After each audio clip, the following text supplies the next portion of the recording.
रोज एक नई कहानी देखने के लिए चैनल को सब्सक्राइब करें और बेल आइकन दबाना ना भूलें।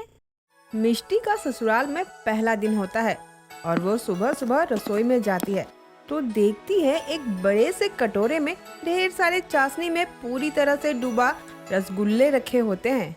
हाय, क्या ससुराल है मेरा। आज ससुराल में पहला ही दिन है और इन लोगों को मेरी पसंद का भी इतना ख्याल है। मैंने तो अपनी शादी को अच्छे से एंजॉय ही नहीं किया। खैर, ये सब छोड़ती हूँ और चाशनी पे ध्यान देती हूँ। इतने दिनों बाद चाशनी जो मिली है मुझे। मिष्टी को चाशनी बहुत ज्यादा अच्छी लगती है, इसीलिए वो धीरे धीरे पूरी चाशनी पी ही जाती है और उसके बाद सबके लिए खाना बनाने लग जाती है। कुछ देर बाद मिष्टी की सास सुमन आती है। अरे बहू, इसमें रसगुल्ले तो रखे हैं, लेकिन इसकी चाशनी कहाँ गई? अगर माँ जी को ये पता चलेगा कि मैंने पूरी चाशनी पी ली है तो वो क्या सोचेंगी मेरे बारे में। मिष्टी, तू भी ना पूरी पागल है। कुछ भी करने से पहले एक बार भी नहीं सोचती है। क्या हुआ बहू, शांत क्यों है? तुझे पता है तो बता ना, कहाँ गई चाशनी? मुझे ये सारे रसगुल्ले आस पड़ोस में देने थे, अब चाशनी ही नहीं है। मैं ऐसे कैसे आस पड़ोस में देकर आऊँ अब ये? माँ जी, मुझे नहीं पता। मैं तो रसोई में अपनी पहली रसोई की रस्म के लिए आई थी। जो जैसा रखा था अब वो वैसा ही है। मैंने किसी भी चीज को हाथ तक नहीं लगाया। चल छोड़, कोई बात नहीं। दिलीप को बोल दूंगी, वो वापस से बना देगा या मंगवा लेगा अपनी दुकान से। मेरे घर पर बहू आई है तो मिठाई तो बांटनी ही चाहिए ना सबको। हाँ माँ जी, अब सही बोल रही हो। मिष्टी अपने ससुराल के पहले दिन ही झूठ बोल देती है और उसके झूठ पर सुमन भी विश्वास कर लेती है। मिष्टी को चाशनी इतनी ज्यादा पसंद थी कि वो अब रोज ही चाशनी पिया करती थी। कुछ दिनों के बाद दिलीप अपनी दुकान से घर आता है और रसोई में सीधा रसगुल्ला और गुलाब जामुन बनाने लगता है। ये देखकर रसोई में मिष्टी और सुमन दोनों चले जाते हैं। क्या हुआ दिलीप बेटा, आज तू घर पर ही ये सब क्यों बना रहा है? दुकान पे ही बना लेता ना। माँ, आपको तो पता है कि आज हम भंडारा करवा रहे हैं, तो भंडारा बन रहा है और रसगुल्ला बनाने के लिए कोई भी वर्कर नहीं है। सब काम में लगे हुए हैं, तभी तो मैं घर आकर बना रहा हूँ ये सब। वो तो ठीक है, लेकिन सबको तो पता ही होगा ना कि आज तेरी दुकान पर भंडारा है, तो फिर ये रसगुल्ले और गुलाब जामुन किसके लिए बना रहा है? माँ, वो काम का ऑर्डर आया है और तुम तो जानती ही हो ना कि दुकान के मंदिर पर भी तो मैं मिठाई घर से ही बना कर ले जाता हूँ ना चढ़ाने के लिए, इसीलिए बना रहा हूँ आज। अच्छा, तो अकेले क्यों कर रहा है? बहू को बोल दे, वो भी कुछ मदद कर देगी तेरे साथ। हाँ हाँ, मैं चाशनी बना देती हूँ ना। नहीं, मैं चाशनी भी बना लूंगा, बस तुम ये डब्बे रख दो ठीक से, ताकि मैं सीधा ऑर्डर देकर आ जाऊँ। ठीक है। मिष्टी डब्बों में रसगुल्ले और गुलाब जामुन रख रही थी और साथ साथ चाशनी भी पीती जा रही थी। कुछ देर बाद जब सब काम हो जाता है, दिलीप भी रसोई से निकलकर कपड़े बदल कर आता है।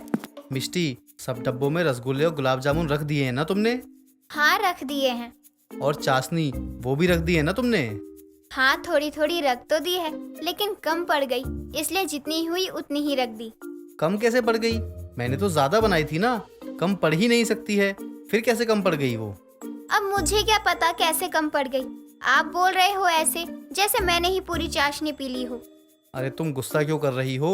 मेरा वो मतलब थोड़ी ना था, मैं तो बस पूछ रहा था। दिलीप डब्बों में देखता है, लेकिन उन डब्बों में बिल्कुल भी चाशनी नहीं होती। इसमें तो बिल्कुल भी चाशनी नहीं है। मैं ना पहले भी बता चुकी हूँ कि चाशनी कम थी और जितनी भी थी मैंने सब में डाल दी, लेकिन आप फिर भी ऐसे बार बार मुझसे पूछ रहे हैं ना, तो मुझे भी गुस्सा आ जाएगा। अच्छा ठीक है, गुस्सा मत करो। मैं एक काम करता हूँ, वापस से चाशनी बनाकर डाल देता हूँ। दिलीप वापस से चाशनी बनाता है और डाल देता है, लेकिन काफी सारी चाशनी बच जाती है, इसीलिए वो वहीं रसोई में ढक कर रख देता है। जब दिलीप डब्बों को लेकर जा रहा होता है, वहीं दूसरी ओर मिष्टी और उसकी सास साथ में बैठकर बात कर रहे होते हैं। सब काम अच्छे से हो गया ना बेटा? हाँ, हो गया ये सब, वो भी अच्छे से। वो मैंने दोबारा चाशनी बनाई थी तो काफी सारी बच गई थी, इसलिए मैंने रसोई में ढक कर रख दी थी। ठीक है। एक हलवाई के घर में शादी करके तो माँ ने मेरी जिंदगी ही बना दी है। मिष्टी रसोई में जाकर फिर से वो सारी चाशनी पी लेती है, लेकिन थोड़ी बहुत चाशनी मिष्टी के ऊपर भी गिर जाती है और जब वो अपने सोफे पर ही सो रही होती है तो उसके ऊपर बार बार मक्खी और चींटी भी लगने लगते हैं। कुछ देर बाद मिष्टी आराम से सो रही होती है, तभी उसकी पड़ोसन रेखा आती है और मिष्टी के ऊपर इतनी चींटी मक्खी देखती है। हाय राम, ये मिस्ट्री बहू हाय राम, मिस्ट्री बहू, तुझे तो चींटियों ने घेर लिया है। ये यहाँ इतनी मक्खियाँ और चींटियाँ कैसे आ गईं? तेरा नाम मिस्ट्री है ना, तो मीठा समझकर चींटियाँ भी तुझे चाटने आ गई। आंटी जी, अगर आपका हंसना हो गया हो तो आप मेरी कुछ मदद भी कर दो। रेखा मिस्टी के ऊपर बाल्टी भर पानी फेंक देती है और पूरे घर में पानी पानी हो जाता है। जब वहाँ दिलीप और सुमन आते हैं और पूरे घर में पानी पानी देखते हैं। ये क्या है? पूरे घर में पानी पानी कैसे हो गया? बहू, ये तू घर में होली मना रही है क्या? अरे नहीं रे सुमन, तेरी बहू होली नहीं मना रही बल्कि चींटियों के साथ खेल रही थी। ये क्या बोल रही हो रेखा आंटी? चींटियों के साथ मिष्टी क्यों खेलेगी? तेरी बहू के ऊपर चींटियां और मक्खी डांस कर रही थी। यकीन नहीं है तो खुद अपनी पत्नी से पूछ लेना। अरे वो चाशनी में मक्खी गिर गई थी तो मैंने सारी चाशनी फेंक दी, लेकिन शायद थोड़ी बहुत चाशनी मेरे ऊपर ही गिर गई थी, तभी इतनी चींटी और मक्खी लग रही है। बहू, तूने इतनी सारी चाशनी यूं ही फेंक दी? तेरे अंदर जरा सा भी दिमाग है या नहीं है? माँ जी, सही तो किया ना मैंने। अब क्या हम मक्खी वाली चाशनी के रसगुल्ले सबको खिलाते? सत्यानाश हो इस लड़की का। जब से आई है इस घर में तब से चाशनी नहीं बचती है। इतनी सारी चाशनी का नाश मार कर रख दिया इसने। माँ जी, मैंने कुछ जानबूझकर थोड़ी किया है।